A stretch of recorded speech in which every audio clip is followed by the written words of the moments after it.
Oi, gente! Começa hoje, finalmente, o nosso podcast Penso Logo Equalizo. Lembrando que esse é um podcast oferecido pela Ambev, nossa apoiadora aqui. Eu acho que essa é uma grande oportunidade da gente trazer novas visões, equalizar, refletir. E hoje eu tenho aqui comigo uma pessoa muito importante para a Equaliza, a Cláudia Leite, que não é a cantora. A gente se conhece há muito tempo. A Cláudia foi uma das primeiras a apoiar a Equalize e eu estou muito feliz de trazer a Cláudia aqui hoje. Cláudia, muito obrigada. Eu estou muito feliz de você ter aceitado esse convite e vamos equalizar. Olá, Larissa, e a todos os seus ouvintes, as pessoas aí que te seguem. É realmente uma alegria estar aqui vendo quanto você cresceu, quanto a Equaliza cresceu, acima de tudo que era a causa, o propósito que nos uniu lá atrás, fez com que a gente se conectasse e entendêssemos que pensávamos algumas coisas que poderiam somar para transformar esse mundo. E é por isso que a gente segue em contato e estamos aqui hoje. Com certeza. Então já vamos começar, Cláudia. Eu trouxe você aqui por um motivo muito importante. Eu acho que você é uma representatividade quando a gente fala de ISG. E eu queria que você começasse já falando assim, onde estamos, o que temos que fazer e como podemos evoluir o ISG aqui no Brasil. Eu acho que até é importante a gente esclarecer, Larissa, porque nunca se falou tanto desse tema, seja de ESG quanto sustentabilidade, é quase uma pandemia que a gente está vivendo aí desse tema, e por isso eu sempre gosto de trazer o que é, quais são os aspectos que estão envolvidos quando a gente fala em sustentabilidade, em ESG, que conectam muito o que é o propósito de uma organização, fala com que a nossa estratégia seja desenvolvida, seja ancorada em cima desse propósito, que reflete a nossa responsabilidade. Não só os impactos que nós temos, mas tudo aquilo que a gente acaba gerando e pode gerar não só de impacto negativo, mas de impacto positivo. E é sempre esse olhar que eu gosto de trazer. E são vários temas aqui, né? Temas que a gente pode falar desde métricas, logística reversa, diversidade e inclusão, transparência, reciclagem, biodiversidade, são diversos os temas. Mas eu também gosto de esclarecer o que não é essa tal sustentabilidade, porque eu acompanho muitos relatórios, muitos profissionais falando sobre esse tema, e até em alguns relatórios eles acabam colocando de uma maneira distorcida, talvez até pela desinformação, né? Colocando ali sustentabilidade como política de doações, de filantropia, ou relatando aquilo que eles fazem em relação às cestas básicas, ainda que no momento de vulnerabilidade, de urgência, é claro que a gente tem que se sensibilizar e fazer algumas coisas, mas a sustentabilidade não é isso. Ela vai além do que simplesmente você fornecer, né, ou garantir esse apoio pontual necessário em algumas ocasiões. Também, acho que para trazer aqui duas reflexões também, achar que é abrir mão do lucro, né? Naquelas empresas que hoje ficam imaginando, estão sendo questionadas, até onde eu vou fazendo o negócio como sempre, e a partir de onde eu começo a ser sustentável, como se essas duas temáticas fossem concorrentes entre elas. É claro que algumas empresas hoje já trazem muito esse tipo de discussão dentro da sua estrutura, e não simplesmente para aquelas empresas que são grandes. É um novo olhar que a gente precisa ter quanto antes, independente do nosso tamanho, e a gente começar a se sensibilizar, entender o que faz sentido, melhor será para que a gente possa avançar nessa agenda. Muito bom. E eu acho importante a gente falar aqui, você tem uma consultoria agora, né, de ESG. Conta pra gente um pouquinho o que você está vendo, né, nesse seu trabalho de consultora, quais são os principais erros, os principais acertos e como a gente pode ajudar novas empresas, empresas que querem de fato ser mais sustentáveis. E olha que interessante. Obrigada e pelo momento propaganda também, viu, Larissa? Mas assim, a Hilo, que é essa empresa que eu montei, que em espanhol quer dizer fio. É o fio que conecta, é o fio que costura, aquele que dá a coesão, né? De fio a pavio, de começo ao fim. A partir dele que a gente vai fazer toda uma malha, né? E garantir esse trabalho dentro aí das organizações. Eu também interpreto como fio de confiar. Né? Como é que você vai trazer quais são os valores, quais são os propósitos, as perspectivas das organizações. Então, é isso que a gente se propõe. E nesse trabalho eu realizo várias ações, várias frentes, uma delas é como conselheira consultiva. Então, hoje, podendo, né, do ponto de vista de governança e trazendo esse olhar de longevidade, de longo prazo para as organizações, como é que nós precisamos trazer os direcionadores para onde nós estaremos. E a consultoria vem nesse sentido, vem também ali para poder apoiar, desde que se faça com verdade. E eu trago isso porque, assim, até pelo nome, né, da empresa, né, Hilo, e pela essência que ela tem, né, Hilo, estratégia e propósito, se não for de verdade, se não for realmente para construir algo baseado em valores e trazer esse olhar de longo prazo, tá errado. E aqui eu coloco como Desculpa te cortar, mas você já fala isso pro cliente, geralmente? Você tem essa coragem de falar na cara, olha, tá errado, vamos seguir com a verdade. De negar, inclusive, o que é mais difícil, né? Nessa carreira solo, não é porque vem uma determinada demanda de um prospect para que ele vira um cliente, e se ele não, se ele está buscando de fato aquela sustentabilidade, muito mais porque é uma modinha, porque tem que fazer, porque os acionistas estão cobrando, ou pior, né, como uma estratégia de comunicação e marketing, e eu recebo briefings assim, a minha resposta é não. Ótimo. Eu trago isso de maneira muito clara, porque não é assim, ainda que a comunicação seja uma etapa super importante, necessária dentro da estratégia em sustentabilidade, mas não é o grande pilar, não é o grande objetivo que a gente tem que ter quando a gente fala dessa sustentabilidade. Então, se é assim que a empresa espera fazer, realmente não é o meu perfil. Não é o tipo de atividade que eu entrego. E esse olhar, né, desde o início, entender a ambição da organização, como é que a gente constrói uma matriz de materialidade, como é que a gente prioriza e tem o envolvimento da alta liderança, o movimento de quem realmente pode fazer a diferença dentro daquela organização. Sim, a sustentabilidade tem que ser vista de maneira transversal, né, em diferentes áreas ela pode ser construída e tem um papel fundamental de quem está à frente, para dar o exemplo, para inspirar e conduzir de fato essa agenda, assumindo a responsabilidade e o compromisso. Não é só da organização, mas dando a sua cara, como sendo a verdade e a responsabilidade que a gente quer compartilhar com o mercado. Eu digo que é o principal erro, Larissa, as pessoas acharem que é fazer uma boa comunicação, ter uma boa estratégia de divulgar, de falar de si. Entendo até a comunicação quase que como um pilar do S, do social, dessas 3 letrinhas aí, né, do E, do S e do G.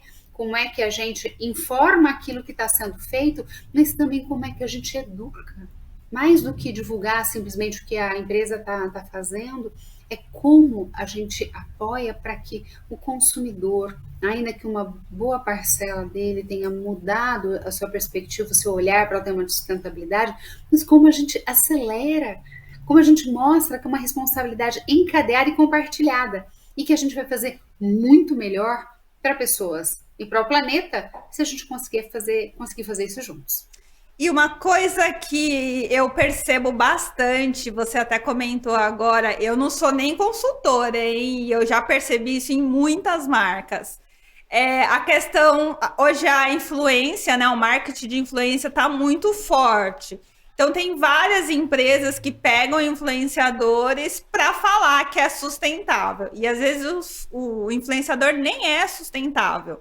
Então a empresa tem toda aquela política de sustentabilidade e apoia o influenciador que, sei lá, usa canudo de plástico, vai no mercado e ainda compra com sacolinha plástica. Fora as outras coisas, né? Às vezes a empresa prega o veganismo e o influenciador que ele contratou tá comendo carne toda semana, assim, a semana inteira. Então, assim, como que você vê essa questão? Não fica parecendo um greenwashing? Fica parecendo porque né? Definitivamente. Eu acredito muito em uma boa construção de marketing, uma boa estratégia. Acredito muito em você poder utilizar influenciadores digitais para que eles sejam formadores de opinião também, desde que seja legítimo. O consumidor não é bobo. Ele sabe, ele acompanha porque ele gosta, seja pelo conteúdo, seja pelo entretenimento, né? Tem ali diferentes maneiras de você buscar informações e incluir um novo comportamento no seu dia a dia a partir, né, da influência de pessoas que você realmente gosta, que você se identifica. Mas se não é de verdade, gente, não adianta. Né, você começar a ter esse tipo de trabalho e colocar uma embalagem, um produto ou uma fala que se desconectam da realidade. E ali não é só pelo tamanho que a gente tem que pensar desses influenciadores, dessas pessoas, mas assim, qual é a narrativa que ele tem que se conecta com a prática? Ao invés de pegar grandes pessoas enormes, por que eu não pego pessoas menores e que têm uma legitimidade muito maior, que é muito mais genuíno ela falar daquele tema e que vai dar um trabalho muito maior de curadoria, de conteúdo, de desenvolvimento em conjunto, não só a marca levar para aquele influenciador, mas como a gente pode construir isso juntos também.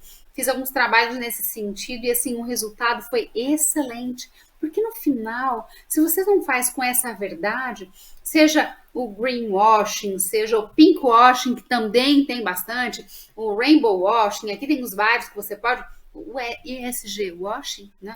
Que o que é? É uma meia-verdade que você está dizendo, no máximo uma meia-verdade, rasa, sem profundidade, sem ponto de prova. Então, é isso que a gente tem que não deixar que aconteça, né, e fazer com que essas estratégias em diferentes canais sejam coerentes com o nosso negócio. Mas eu só queria fazer um outro ponto aqui, Larissa, que eu acho que é importante. Porque a gente vê muitas empresas querendo investir em comunicação para ampliar o seu alcance, para que elas possam ser cada vez mais e mais conhecidas. E não investem no que está dentro.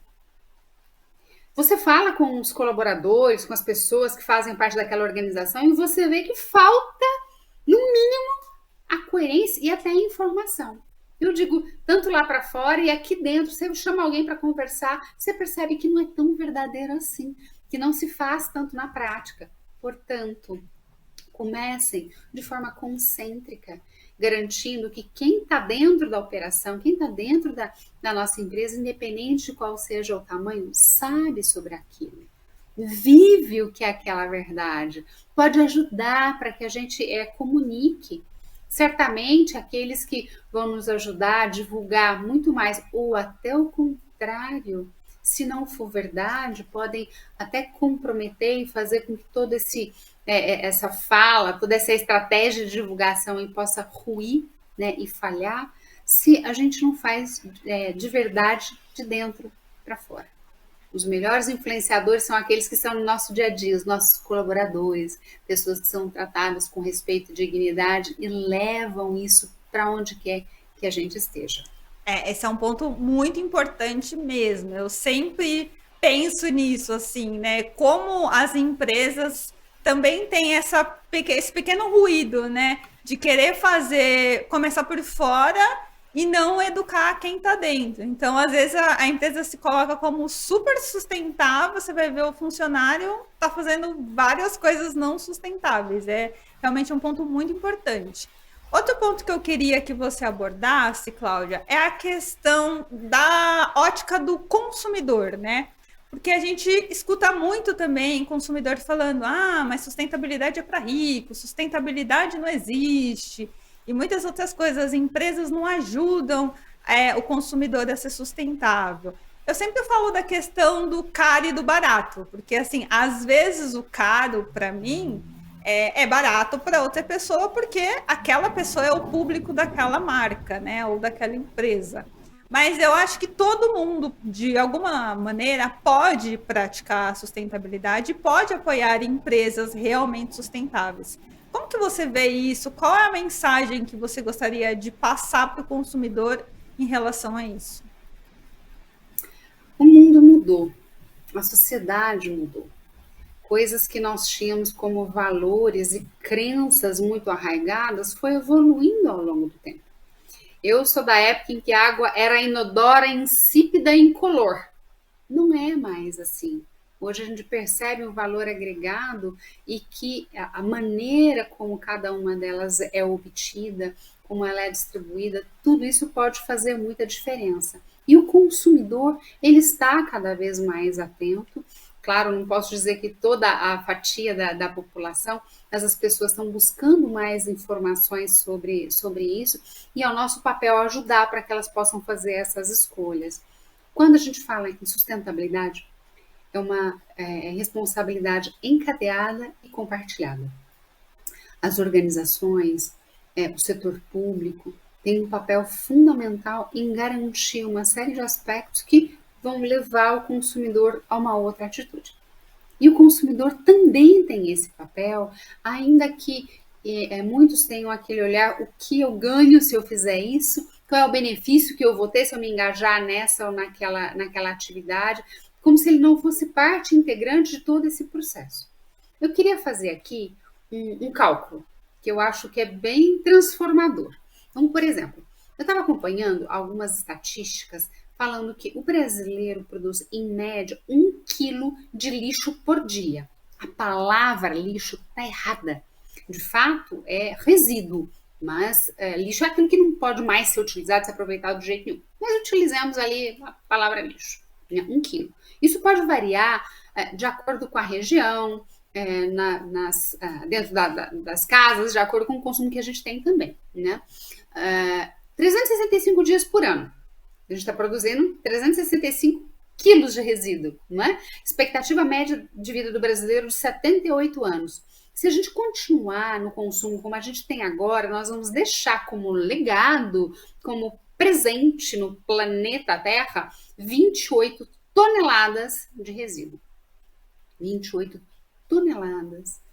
E eu falo isso para trazer esse olhar para o nosso papel, para a nossa responsabilidade, porque nós negligenciamos qual é a nossa ação, qual é o nosso protagonismo, e aqui eu estou falando enquanto cidadãos, e o cidadão reflete no profissional, naquilo que nós levamos para onde nós trabalhamos, sejamos profissionais de sustentabilidade ou não, o que a gente realmente leva desse tipo de conceito e de prática para o nosso dia a dia, e como a gente precisa rever, porque desde pequenas atitudes, um papel que eu deixo de utilizar ajuda, a luz que eu apago, a troca por lâmpadas que sejam mais eficientes do ponto de vista de energia e de consumo também, políticas que vão desde aquilo que você coloca dentro da organização, mas como é que eu faço isso no meu dia a dia? Nós somos sempre um exemplo, mesmo não sendo exemplares, mesmo fazendo coisas que estão comprometendo tanto os recursos naturais, o meio ambiente, quanto as pessoas, para a gente também não ficar somente naquela, né, que é o resíduo, é a geração de carbono, é a nossa pegada de carbono, mas aqui levando esses dois aspectos de maneira integrada, que são o planeta e também as pessoas. Então, eu entendo como essa responsabilidade importante que a gente tem de pensar simples. E não é tão complexo assim. Uma vez que você olha o todo, claro, um aspecto dependendo do outro, como a gente pode gerar um ciclo que seja positivo, gerar uma gestão que seja virtuosa em todo esse contexto, mas ele começa das pequenas coisas que a gente vai trazer para o dia a dia. E é assim que a gente reflete no grande, começando do pequeno, das ações que a gente pode ter dentro da nossa casa, no nosso dia a dia, e levando isso para todas as atividades que nós pudermos ter também. A mesma coisa em relação ao tamanho das empresas. Reforço, empresa pequena tem como começar, é até mais fácil quando ela começa a sustentabilidade, já na essência, já no início, quando ela está falando. E quando ela for grande, o que ela vai fazer? Os problemas serão enormes também. Como é que a gente vai gerir cada um deles? E assim, a gente vai conduzindo essa agenda em sustentabilidade em todas as nossas ações, procurando ser coerente naquilo que a gente faz e naquilo que a gente fala. Ótimo. E para fechar, assim, eu acho que também a gente tem que incluir aqui os governos, né? Então, como que você vê essa questão da gente, tanto indústria quanto consumidor, quanto pessoas normais, civis, podem cobrar, né, e conseguir um retorno maior dos governos em relação a políticas de sustentabilidade, né? Então, como que isso impacta positivamente, negativamente? Como que a gente pode cobrar? Eu acredito, assim, pelo que a gente está vendo, tudo bem, o Brasil tá com sérios problemas, mas eu ainda tenho um pouco de esperança e eu vejo que tem muita gente fazendo coisas legais, elas só não são vistas ainda.